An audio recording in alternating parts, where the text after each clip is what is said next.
everybody.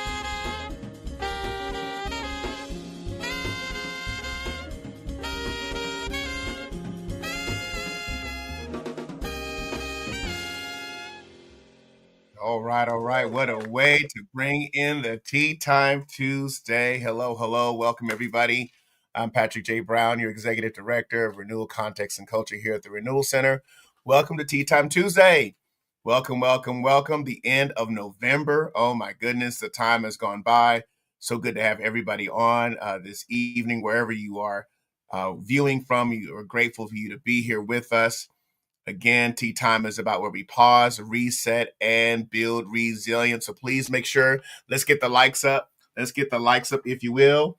And if this is your first time, welcome. If this is your repeating time, welcome. All right, we're going to talk today about rewriting stories that we tell ourselves. So please go ahead and share with others, like it, share it, invite others. We want to get all of our subscribers up. So please invite someone to get our subscriptions up.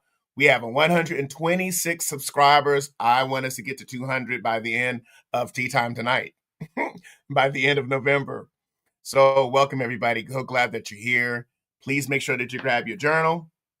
All right. Make sure you grab your tea as we pause, as we reset, and as we build resilience. I hope everyone is having a good afternoon, that you're preparing perhaps for your days off, a time of reflection and refreshing with your families.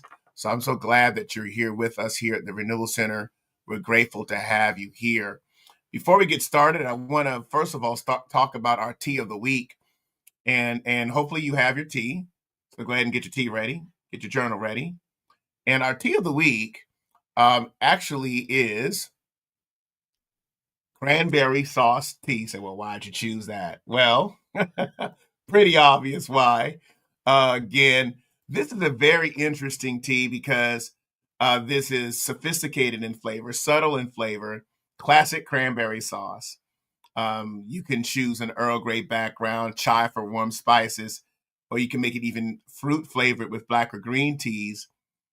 You can serve it cold. You can also serve it iced with like cranberry tea mixtures, chilled and served over ice, or a warm spice drink often made with simmering fresh cranberries with water.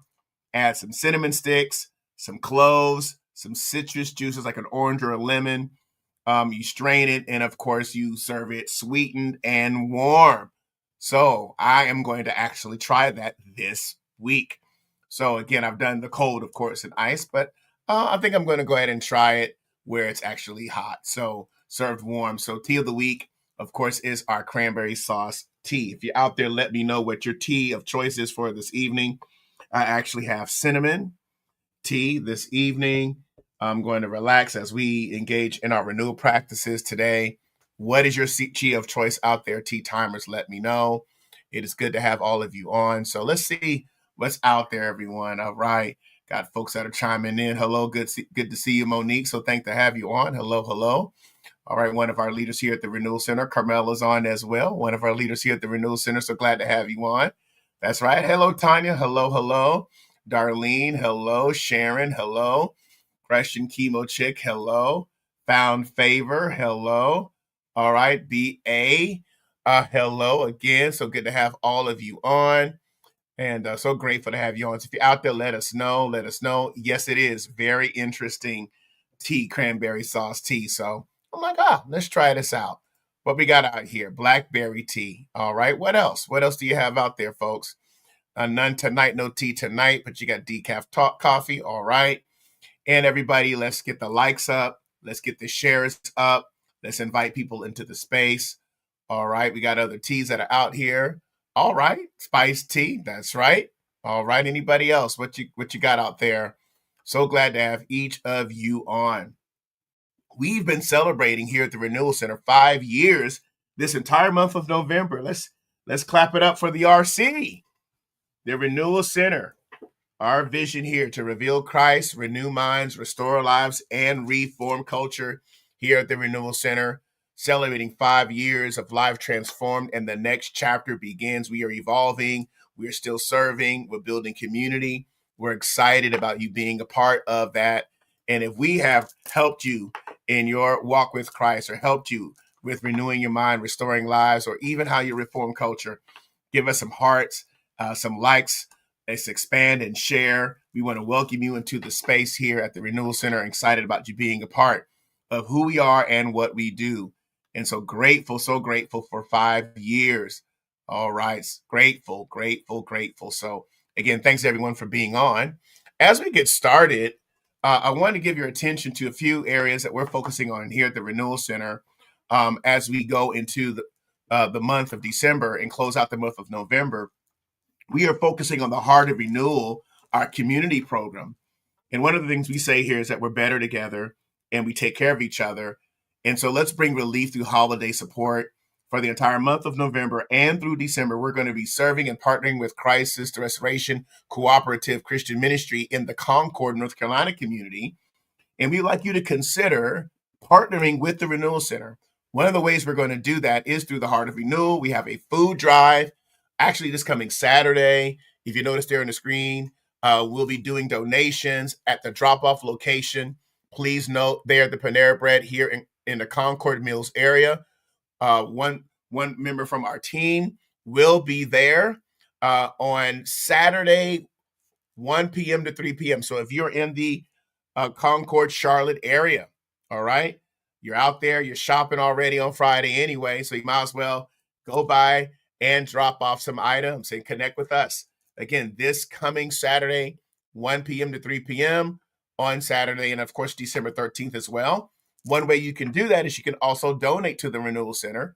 Matter of fact, Giving Tuesday is next Tuesday. We'll be reiterating that. And so different ways you can give to us is through our digital giving. You can give through our website. You can give through text Renewal Center, through PayPal, Zelle, or Venmo, also through the mobile app. And just indicate heart, put in heart there as a notation. And we know that your donation will go towards our Heart of Renewal program, so our community program. So I want you to be a part of that. We look forward to you being a part of our community in ways of supporting the Renewal Center in that way. So again, thank you so much for being a part of that. We look forward to you being a part of who we are and what we do here at the Renewal Center. This is part of our Restoring Lives initiative with our Heart of Renewal program. So thank you so much for being a part. So if you're out there, let me know how you're doing.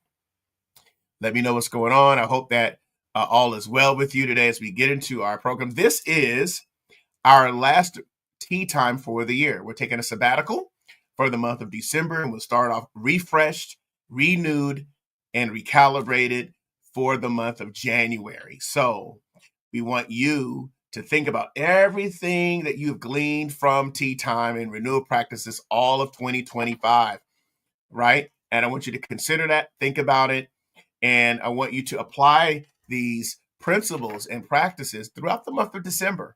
Really take time to refresh yourself, to renew yourself, to rebuild yourself. So we will not be here for the month of December.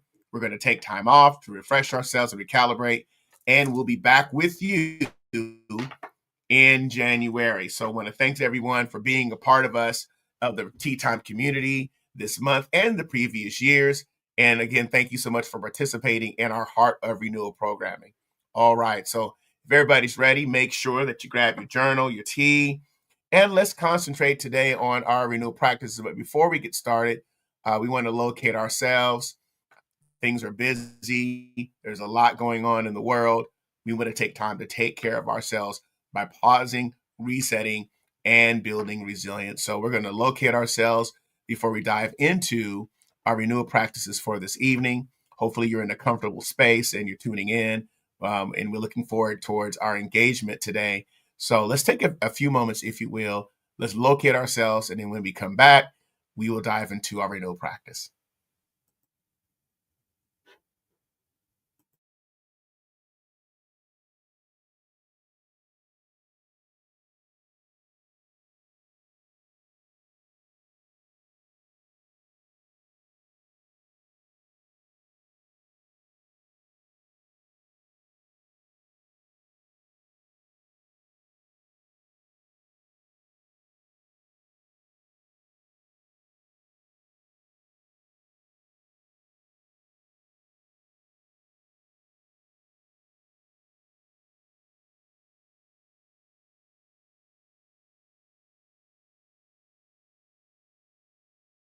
Just take one more moment and just locate yourself before we get started.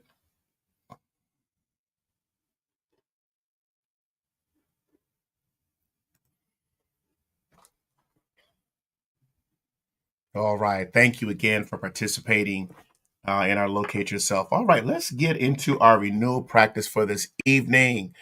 One of the key things that I shared earlier, and I'll bring this back up so that you can see what we're focusing on for this evening. We're going to concentrate specifically on rewriting stories we tell ourselves and overcoming false narratives. That's the emphasis for this evening, and why it's important for us to be able to think about ways that different stories impact who we are and impact how we think, impacting the way that we engage others and even engage ourselves. And so that's the focus this evening for our renewal practices for tea time. And I want you to think about this. When you think about the word stories or narratives, particularly false narratives, what comes to mind? When you think about false narratives, share with us today what comes to mind when you think about that. When you consider narratives and how to rewrite them, I want to get your perspective on that as we get started. And then we'll get into a definition of that, and then we'll dive into some approaches. Where do they come from? How does it impact us as we close out the year, especially as you go through the holiday season and we're taking time off here from tea time? It might be good to think about ways how certain stories have impacted your life and spend time in December rewriting your life script, rewriting the script that perhaps has impacted how you think about others, how you're thinking about yourself, how you're thinking about the world that you're living in. And a lot of that is based upon the narratives that we tell ourselves. And so we want to spend some time today here in our tea time focusing on that and giving you some particular renewal principles that may be helpful for you. And then we'll dig into a little bit more details and ways that we can unwrite some of those narratives. All right, so let me know when you're ready. Let's kick this off. When we think about defining false narratives, a false narrative is a distorted story. It is a distorted story. It's not always a lie, but it's a misinterpretation, an exaggeration, a meaning assigned without evidence that shapes perception and relationships. Again, a distorted story that shapes self-perception and relationships. So if it shapes my perception of myself, then it's also going to shape the relationships that I have, how I engage with others. So today we're going to focus on how do they actually form? How do we form these narratives in our lives? And then we got to identify when we have those certain narratives, when they come to us. What happens when we begin to engage in false narratives? What actually happens and takes place when we engage in false narratives? I'm going to talk through that. And also maybe deal with the characteristics that come with a narrative or a clever story or a false story that we have. So initially, we want to start out with a common definition. Again, a distorted story is a misinterpretation, an exaggeration. It has meaning with no evidence. And what does it do? It shapes self-perception and relationships, the stories that we tell ourselves. Now let's take a little poll. How many of you have ever told a narrative? You told yourself a false narrative or a false story. And what did it do to you? Think about that. You tell yourself a false narrative. You told yourself a false story. It started shaping self-perception. It starts impacting relationships. And so that's our emphasis this evening, is really be clear on what happens and then maybe give some examples of what takes place when we have a false narrative or a story that we tell about ourselves, and even stories that we tell about other people that can impact us too. But I want to dig a little bit more into the root of it and the causes of it and where it comes from. A couple of more characteristics about a false narrative would be things like partial truth. We have half of a truth, and as a result of that, we elevate it to full truth. Sometimes an emotional driven explanation. That could be a potential false narrative or a source of it. It's a shortcut to meaning making. So we don't have the full meaning of a situation or an event or a circumstance. And so it's a shortcut to meaning making. That's something else. Sometimes they're formed through insecurities or a traumatic situation that may have happened or an assumption that we've absorbed. And sometimes we think it feels true, even though there's no evidence. It feels true, but there's no evidence. And so as a result of that, it forms what we call a distorted story, or what we're calling a false narrative or false story. There are a few examples. And if you're out there, let me know if you've ever had a false narrative or you framed a false narrative in your life. Be interesting to hear from you, tea timers, if you've done that before. All right, so here's a couple of examples I'll give you that would be considered a false story, because I've had them too. And, we have to manage those. We got to make sure that we manage what goes on in our mindsets and what takes place, all right, when we think about a false narrative. All right, Carmela says here, thinking untruths, formulating stories without knowing the full facts. Thank you for sharing that. So thinking untruths, all right. Found Favor says mostly rooted in fear, mostly rooted in fear. Anybody else? Please feel free. And if you've ever had a false story, it'd be interesting to hear from you if you've had a false narrative as well. So these are some of the characteristics that come with false narratives, especially the things that we think about ourselves and what we think about other people. So it's so important that we consider that. Here's an example. For instance, somebody can say, he was short on his text. He's upset with me. Just because somebody was short on a text doesn't mean they're upset with you. But I made it a story. Here's another one. She didn't respond because she doesn't want to talk to me. She doesn't respond because she does not want to talk to me. So now what happens is a story was created and we make a meaning because this person did not respond in a given time frame or what have you. We don't know what's going on, but as a result of the lack of response, the story is she doesn't want to talk to me.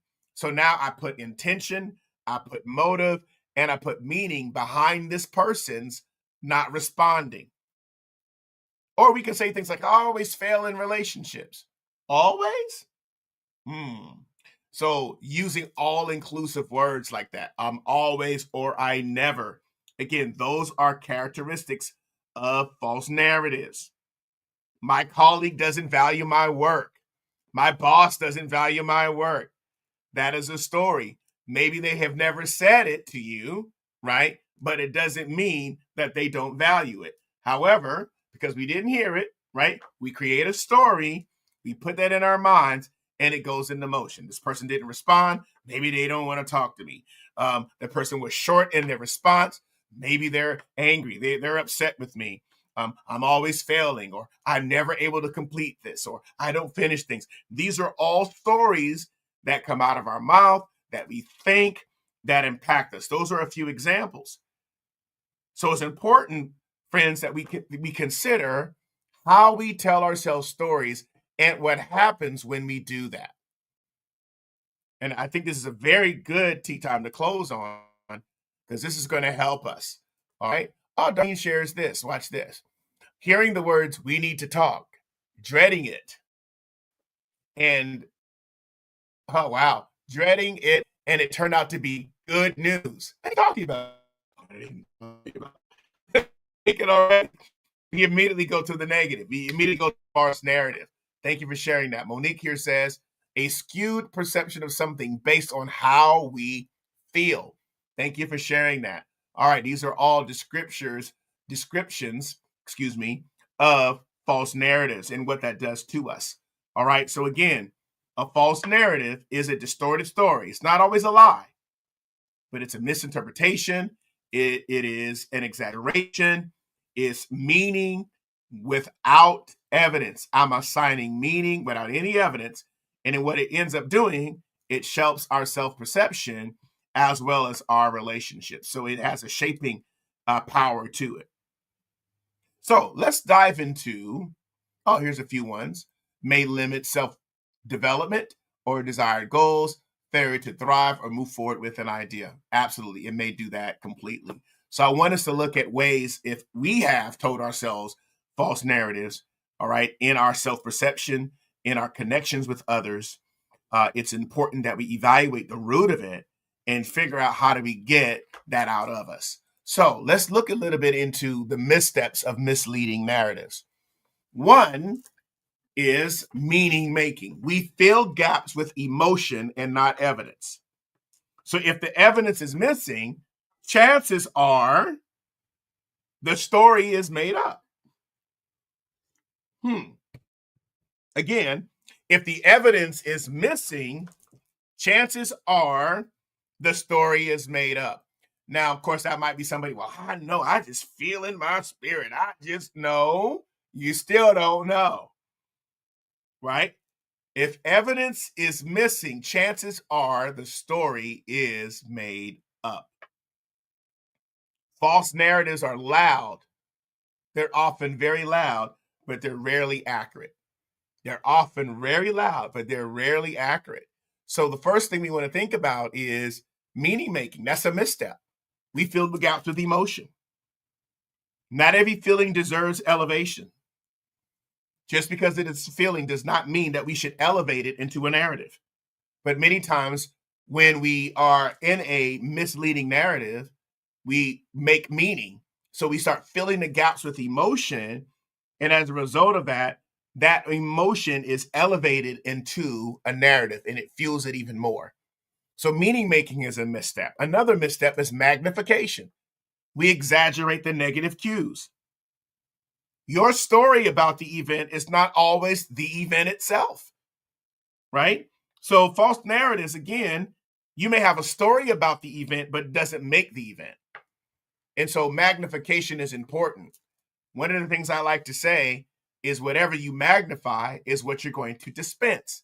So if I magnify something, make it larger than what it is, that is what I'm going to dispense on myself and dispense on others. And sometimes I'm not even aware of that. So let's be careful about what we magnify. Let's be careful about how we magnify stories. Again, magnification is that exaggeration. Don't even have the evidence, but yet I magnify it. I magnify negative cues.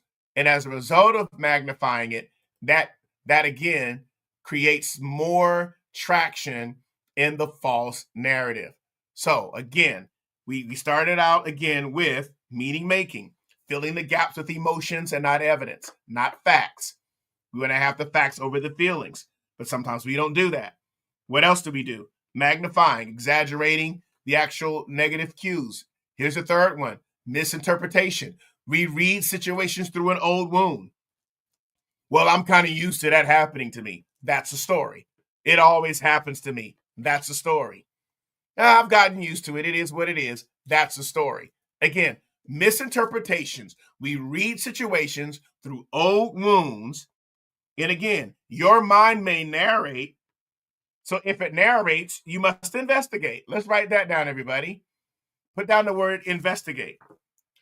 All right. So when there's a when you narrate, you must investigate. All right. Don't just let the narrate continue. Investigate it. Take a deep dive into why this particular narrative has arisen. All right. We've gone from meaning making to magnification. Now we're moving into the next one, which is again, misinterpretation. Reading situations through old wounds. How y'all doing out there? Reading situations through old wounds. Wow. I thought about that and I wondered, okay, I read this situation through an old wound.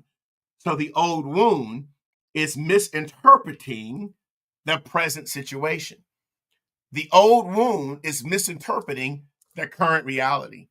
The old wound misinterprets the facts that are in front of me because of an old pattern, or an old cycle, an old wound, an old situation, or as we would say, what happened was. So we take the old wound or the past situation, I bring that into the present, and then that filters how I view myself and how I view others. So again, misinterpretation is another way. What else? What's another misstep? Manifestation. The story becomes our behavior.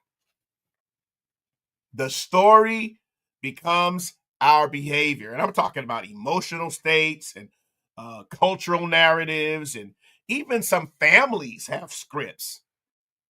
Even some families have generational scripts where you're brown. And so we come up with a false narrative. Hmm. Sometimes families have false scripts. And so we add those false scripts, generational scripts, right? Past experiences, even some biases. We're not going to get into that type of thinking right now, but I think it's important that we look at the origins of our false narratives and why those are there. Very important. So again, let's go through these missteps. Meaning making, filling gaps with emotion. Wow, imagine the times that people have filled the gap with an emotion without having the evidence, and then acted on the evidence, made decisions on the evidence, made conclusions on that emotion, without having all the evidence and all of the facts that are there. That is important that we're able to look at that. So again, everybody, write out the word investigate. When you narrate, investigate. When you narrate, investigate. That is so important to helping you identify the different missteps that you might have. Make sure that you investigate what you narrate. Look at are you filling gaps with emotion instead of the evidence and the facts? Am I exaggerating? Let's really ask ourselves these types of questions. Because many times our stories begin in our wounds long before they reach our words. And what you didn't heal will shape what you interpret. So it's important that I allow myself space to say, let me take a step back and think, am I letting this narrative rule my thinking, rule my perspective of myself or this other person or this situation? Investigate what you narrate. That is important. Please put that in the comments, put that in the chat, and write that down. Investigate what you narrate. It's important that you do that to make sure you get to the root of it and get to the evidence, not necessarily just to the emotion, because we fill gaps in that. All right, let's make sure that we focus on that and don't read situations through old wounds. Now, I do want to say this, and I thought about this as I was thinking about certain research that's out there, and what false narratives can do to us. It's important that we think about that, how they actually impact who we are. And they have an impact on the brain, and they have an impact on our neurobiology. So because they're false stories, and I think when I was reading up on polyvagal theory, in that particular theoretical framework, what ends up happening is even though it's a false narrative, they do not stay in our thoughts. Even though they're a false narrative, they don't just stay in the thoughts. They start reshaping the brain. It influences the biochemistry. Your neural pathways can become altered, and then our perception of reality is based on the false narrative. The narrative is false, but yet it reshapes my brain.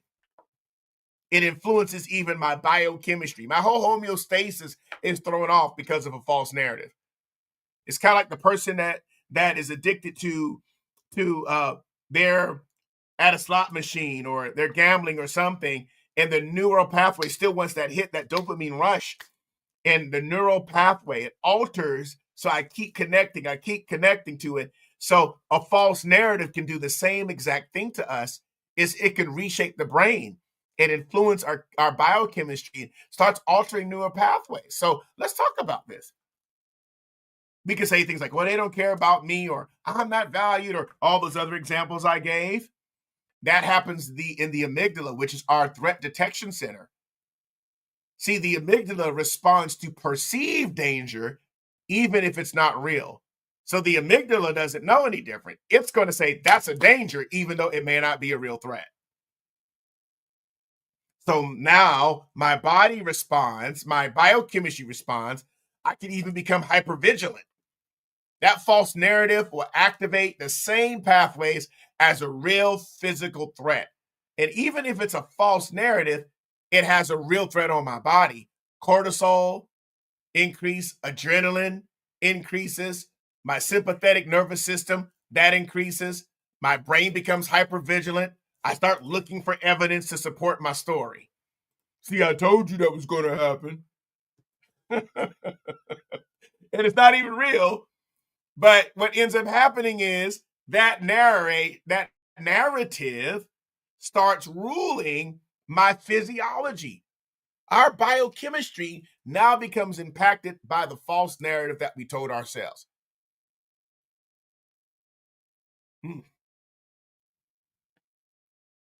Cortisol is increasing.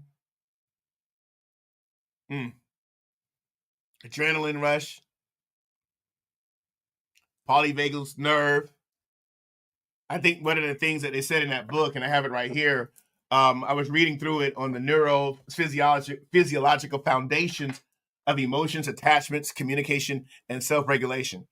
And one of the things that I was reading in it, there's a section in there that says, I think it said immobilized without fear, immobilization without fear.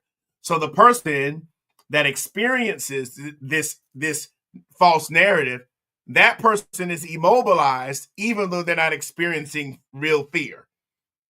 The threat isn't even real, but in their mind, the threat is real. And as a result, they are immobilized. They can't move. They can't advance because they keep telling themselves the same narrative. Imagine if you're around a group of people that believe the same narrative consistently. You have whole communities that are built on false narratives, and they can't move forward because they continue to embrace that.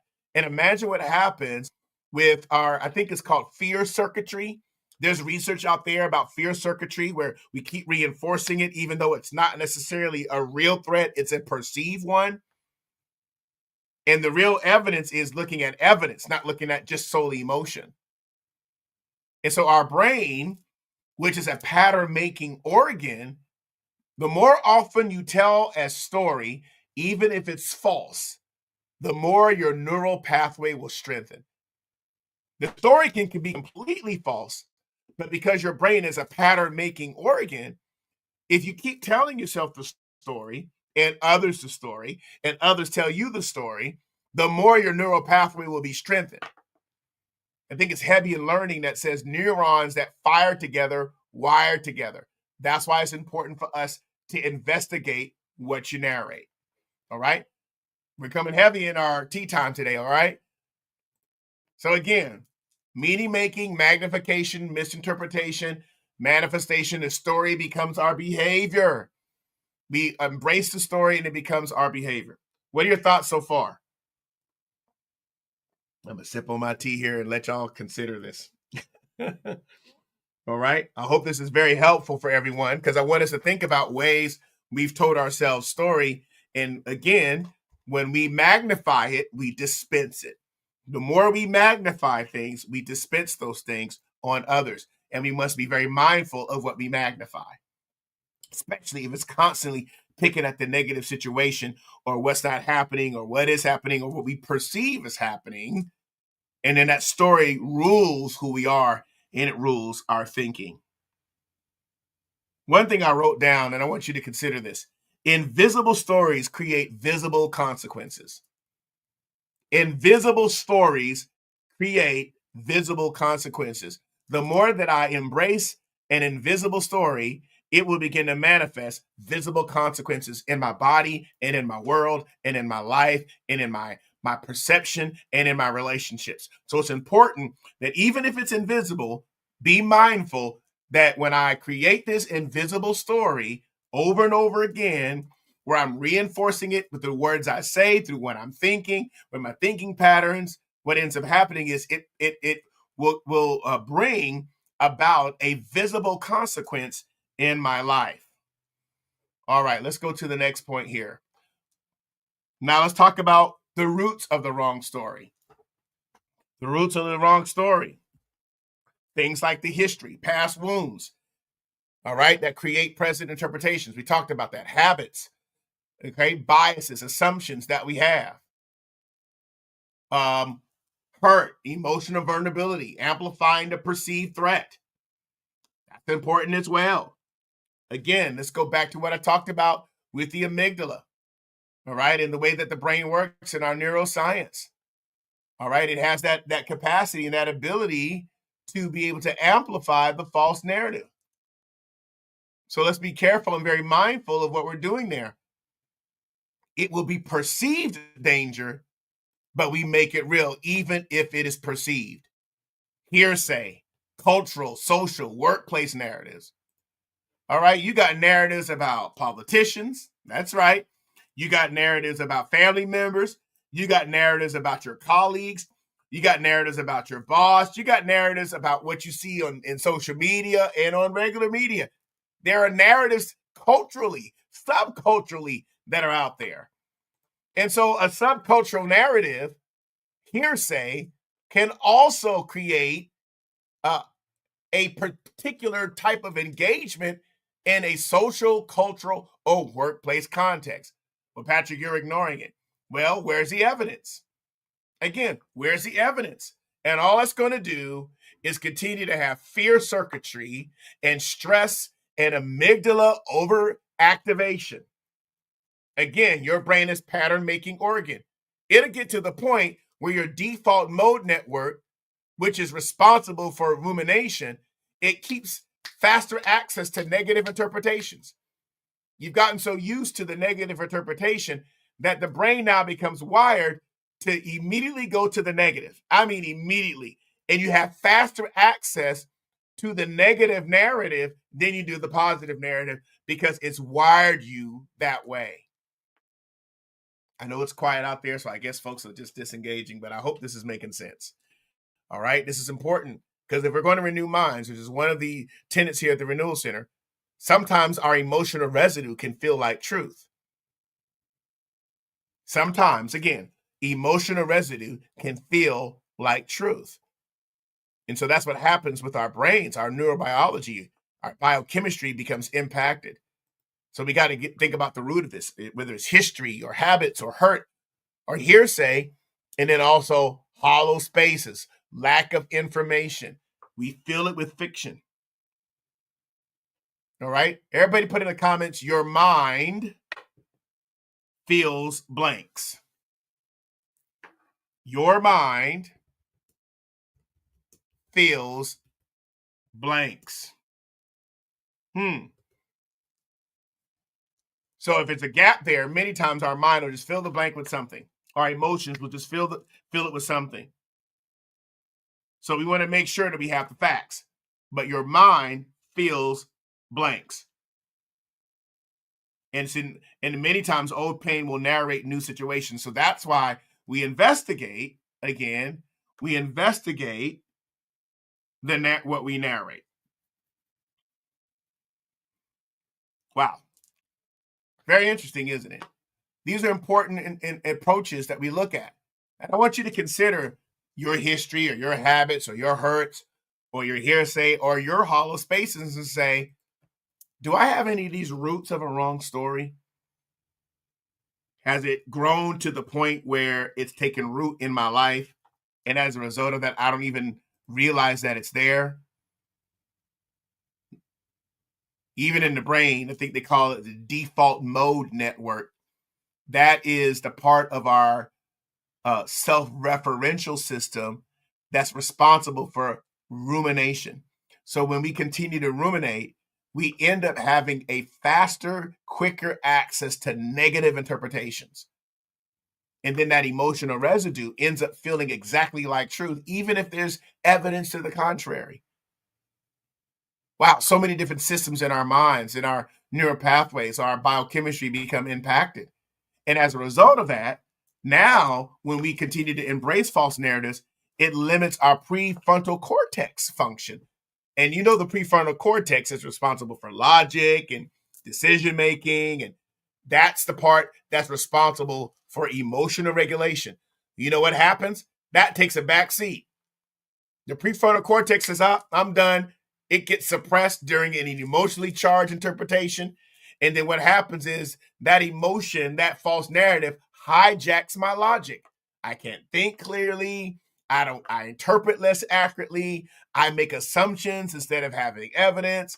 My perspective is reduced. My relational clarity is reduced. My communication clarity is all that comes because my amygdala was hijacked as a result my prefrontal cortex, the area of my brain that is responsible for logic, decision making, and emotional regulation, all those things get suppressed during emotionally charged interpretations because of false narratives. And now my emotion has hijacked my logic. It impacts memories, so many different areas that it does. It increases our cognitive distortions, all those aspects, because we start looking for supportive evidence for our false narrative. And then anything that is contradictory to what we feel, we even filter that out. So we close the loop on our belief system, and then our confirmation bias operates at a high level in how we engage. All that comes from history, habits, hurt, hearsay, and hollow spaces. The roots of wrong stories impacts the brain, and your mind fills blanks. What are your thoughts, tea timers? I must be taking a lot of notes because I know folks are out there. Hey, welcome everybody to Tea Time. Hopefully you're on. If this is your first time, welcome. You pause, reset, and build resilience, drinking our tea, working on pausing, resetting, building resilience. And tonight, we're focusing on rewriting false narratives. How do we actually do that? By identifying what's there and identifying how we fill in the gaps when we have lack of evidence. And so this is important that we look at that personally, culturally, even professionally. We create false narratives, and we've got to identify how we got there so we can get out of that and make sure that we don't embrace that to the point where it overcomes who we are. All right. So let's continue on with this. Again, the last point was about the roots. Now, what I like to do is let's shift a little bit to what we need to do to rewrite our narratives. Now let's move over to the solution. All right. It's important because one of the things is you also want to look at your community and think, does your community that you're around, the relationships that you're around, do they reinforce your false narratives? Because sometimes we're around people who speak the same narratives that we do. And then all of us are bound up by the same false story. Whether we have evidence or not is rewired who we are. But here's the glory of the situation, that we can always reverse it. There's always time to reverse the stories and then that reverse what we're thinking. I also want to say this is that an internal lie creates external limitations. So if it's an internal lie or an internal false narrative, that will create external limitations. I will create an external limitation that started with an internal false narrative. And so we want to think about how many times we've had an internal lie or a false narrative that has silenced our potential because I believed it. And so the mind story can impact the pace of our heart, physiologically and emotionally. So one false narrative can really impact our life trajectory. That's why it's so important that we look at the stories that have taken root and we begin to remove the lies and remove the false narratives. And if a narrative remains unchecked, it can become an invisible cage if it's left unchecked. The narrative is unchecked, can become an invisible cage. And again, invisible stories can create visible cages, visible consequences. So let's check our narratives. Check the narratives, check the stories, because that internal false narrative can create it. I remember times in my career, I created false narratives towards those that I reported to or those that I work with. And as a result of that, there was external limitations in the culture. That happens in so many different instances when we allow the story inside of our mindsets to impact how we engage others. That's an external limitation. Those internal false narratives can do that. And so it ends up silencing potential. It begins to impact your heart's pace and its peace. And then if it's unchecked, then it can become an invisible cage. Even though it's a visible cage, you can emotionally do that. It can keep you really bound up. So everybody put in the comments, question the evidence. Question the evidence. Question what you're seeing. Question what you're feeling. Seek an alternative perspective, perhaps. Maybe address the emotional trigger at the beginning. Because there are ways you can do that. I mean, there's coaching that can help you. There's therapy that can help you. Recognizing where it comes from. All right, that's important as well. So I want to give you a few approaches that will be very helpful for you. Questioning the evidence and seeking out alternative perspectives within your own community. But if your own community, unfortunately, believes the same narratives, then everybody is impacted. That's why it's important that you are authentic with everyone, but you're transparent with the trustworthy. Yes, we're going to be authentic with everyone that we meet. So authentic with all, but transparent with the trustworthy. Those that recognize and you trust them, they've proven they're trustworthy. I can be transparent to them, although I'm authentic with all. And as a result of that, within this community, do we all have the same narrative that's false? Or am I around individuals that's going to help me increase and expand my mindset and my mentality with fresh, truth, evidential narratives that have evidence, that have perspective, that have facts, so that I, again, don't allow the narrative to shape who I am to the point that it overcomes who I need to be to others. All right, let's keep going. Let's get into how we can rewrite the narrative, everyone. Let's do this, and then we'll close out our renewal practices for this evening. And again, I know this is the last tea time for the year, and we'll be back in January. But we wanted to end with this so that we can spend the month of December rewriting life scripts in December, rewriting narratives, really looking at the root of those areas that we talked about earlier and ensure, am I looking at history? Am I looking at how those things present interpretations? Am I looking at habits, like mental shortcuts that I just immediately take because that's how people are? And so because it is what it is, that's another one. That's a mental shortcut without looking at evidence, right? Hearsay, cultural hearsays, hollow spaces where we lack the information and we fill it with a story. We fill it with fiction. Very important that we do that, all right? So let's talk about rewriting the narrative. All right, hopefully you have your journal here. I've been rewriting my narratives as well. I hope that you will do the same so that you can begin to see how your life will change when you begin to do it. And it's important to rewrite the story before you repeat the story. Rewrite it before you repeat it, especially if you don't have the evidence. You don't have the facts. It's not worth repeating. You want to ask yourself, what else could be true? What else could be true here? Start thinking about that. Start thinking about, what evidence contradicts this story? Have I even considered that? Have I considered what version of this story actually promotes growth? Or am I reinforcing the narrative in the story that limits growth and it keeps me stagnant? Nothing can grow in stagnant water. Bacteria might. The reason why is because it's stuck. There's no outlet. There's no output. And that's another conversation. I'm not going to dig too deep into that. Okay. All right. Question the evidence. Question the evidence. Your mind fills blanks. Thank you all for chiming in today. Carmela says here, that's right. Truth and facts are essential for authenticity. Absolutely. Absolutely. Thank y'all. Thank you so much for chiming in, everyone, and connecting this evening. Let's get to the last points. All right. How do we rewrite the narrative? Here's what we're going to do. Now we're going to focus on rewriting. And you want to rewrite the story before repeating the story. And your story can change the moment that you challenge it. Questioning your assumptions. All that's important.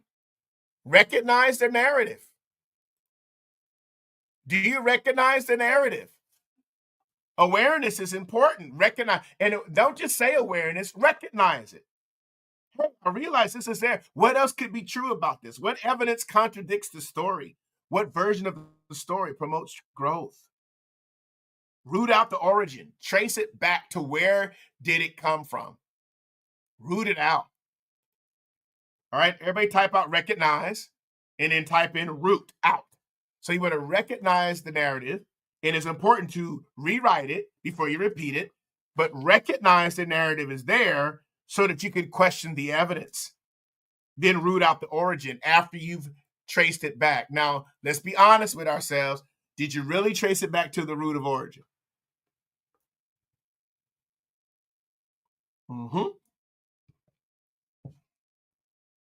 Thinking about what else could be true.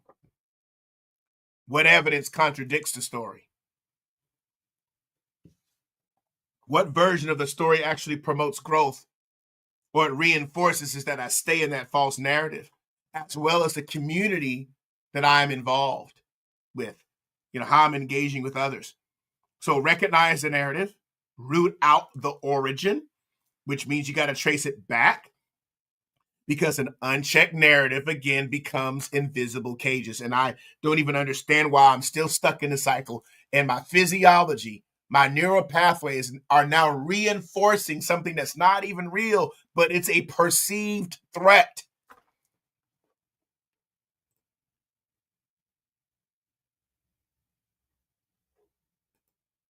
Let's go to the next one. Number 3, review the evidence. Is it truth or is it feeling? Is it truth or is it feeling? And again, let's get back to what we were talking about at the beginning. Sometimes there's meaning making becomes a shortcut, and invisible stories create visible circumstances, and not every feeling deserves elevation into a narrative. So review the evidence. Is it truth or is it feeling? Is it a fact or is it a feeling? Not every feeling, again, deserves elevation into a narrative. And many times when the evidence is missing or the facts are missing, our imagination will manufacture a lie. When we have a gap, then we'll just fill it up with a manufactured lie, a story, and then that story, when we continue to reinforce it, what does it do to our amygdala? What does it do to our prefrontal cortex? Now our brain becomes rewired because we're constantly reinforcing that false narrative. But there's hope because we can rewire that. Okay, let's keep going. So we also have reframe with balanced perspectives. Y'all have heard us use this word many times on Tea Time Tuesday. What is reframing, right? That is putting what you're seeing in a new perspective. You are not the story, you're the storyteller. You are not the story, you're the storyteller. And so if you reframe with a healthier narrative, come on, with a balanced perspective and replace it with a healthier narrative, then it rebuilds your soul, your imagination, your memory, your affections, your reason, your conscience, your mind, your will, your conscience. All those things become rebuilt when you reframe with a balanced perspective. Because the story you strengthen is the story that you live. Let's be mindful of the stories that you live. This is going to help us create new narratives. Recognizing the narrative, rooting out the origin, reviewing the evidence in this fact of feeling, reframe it with a balanced perspective. Some of us get stuck in that reframing space. It takes too long. It is what it is. You don't understand, right? All these different words come up, and it continues to keep us in a cage where we're trapped from an invisible perceived threat. It goes back to the neuroscience and that theory concerning immobilization without fear. Even though the fear may not be real, it's real to me, and the brain doesn't recognize whether it's fact or feeling. It responds to whatever story we tell it. We are not the story, we're the storyteller. We got to get better at telling our stories and not being stories that we've told ourselves or what others have told us or something we heard or that type of thing.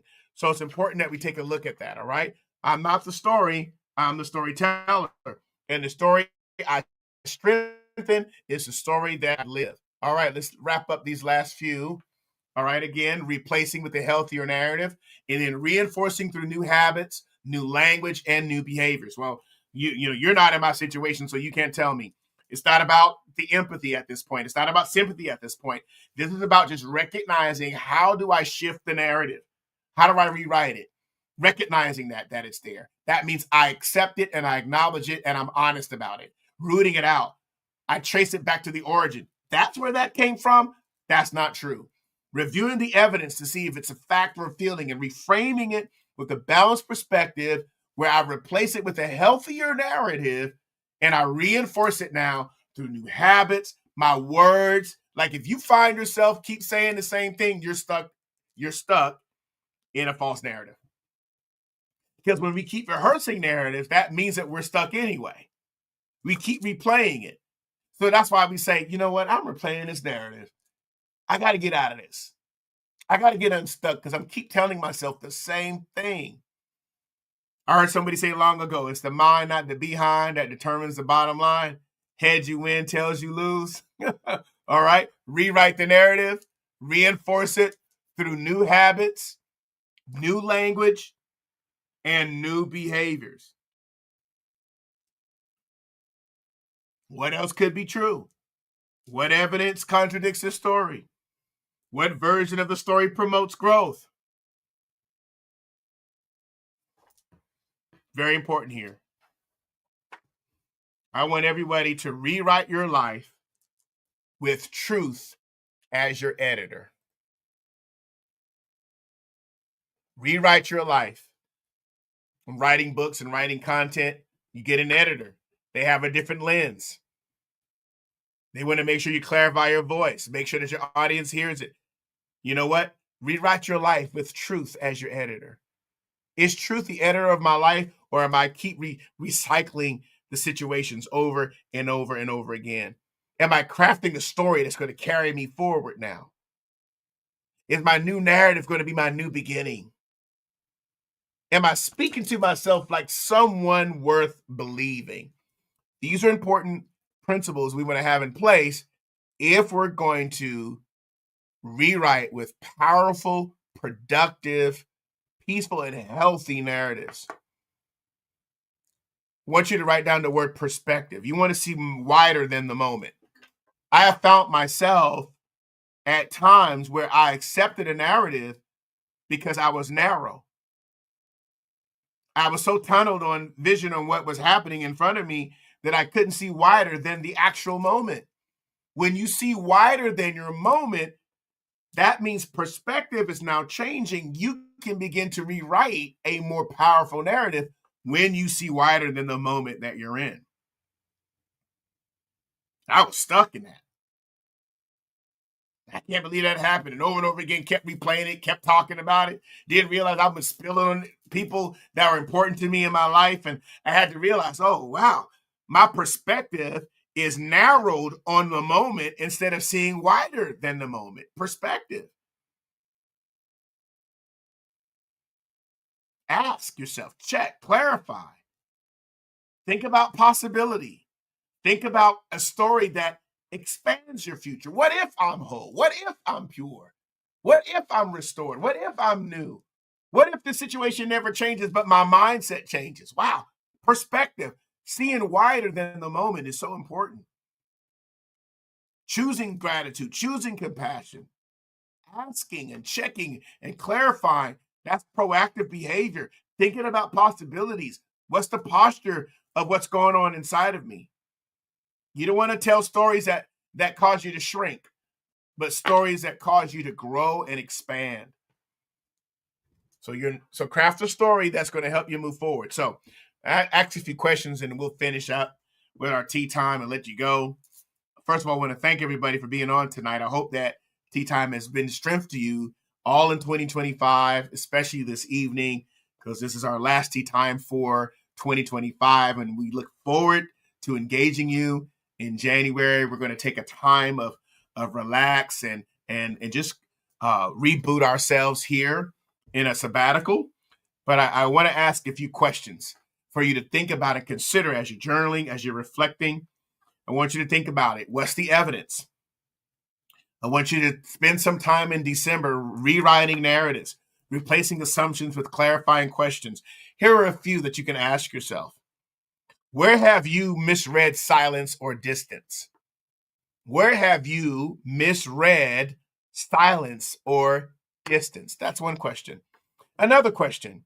What story do you tend to tell yourself when you're anxious or unsure? What story do you tend to tell yourself, or what story do you tend to tell when you are anxious or unsure? Here's another one. What assumptions do you jump to most often? Because the assumptions that you jump to most often are the narratives that you've been reinforcing. Hmm.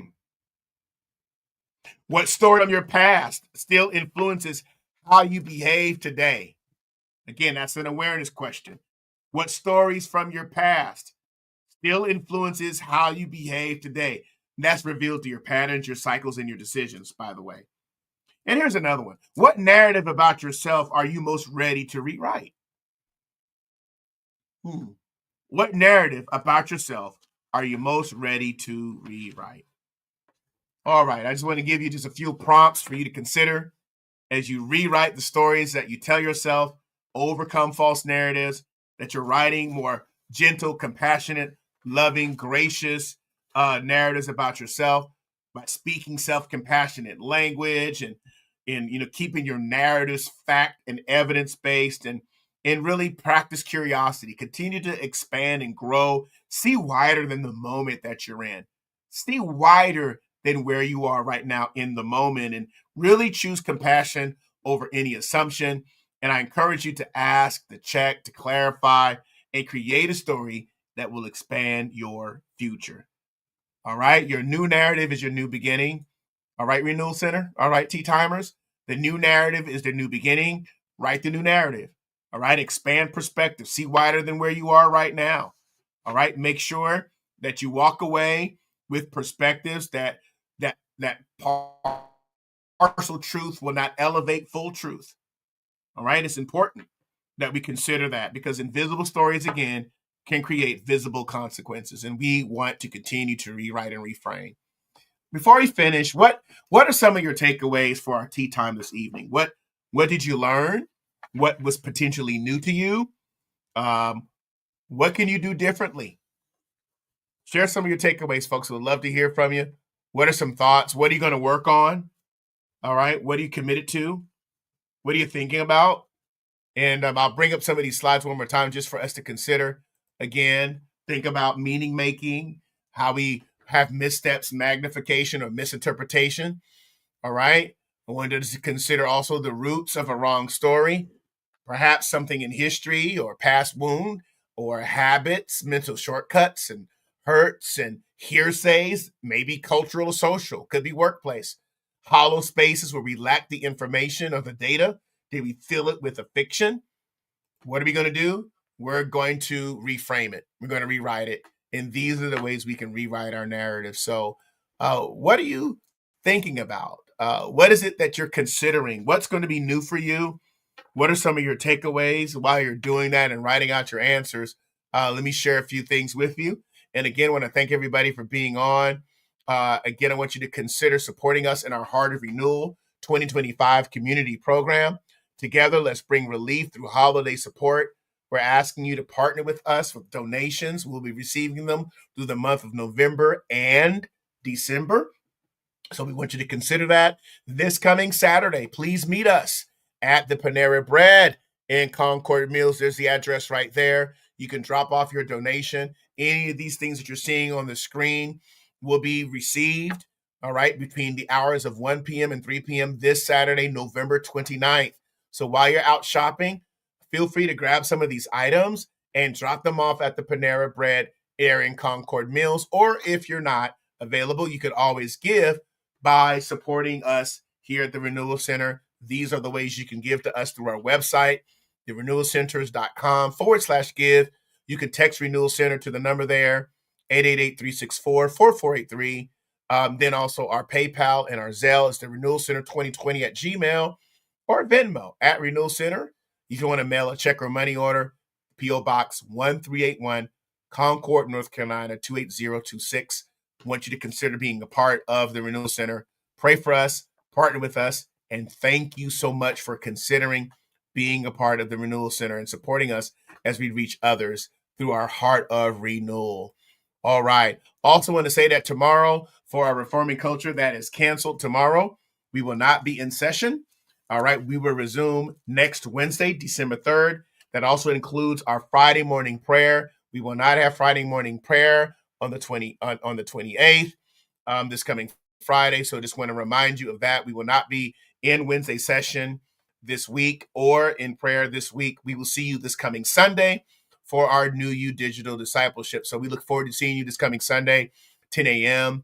All right. We look forward to you being a part of us, celebrating and honoring the Lord with us as we close out the month of December. So thank you so much for being a part of our community. We will be having communion.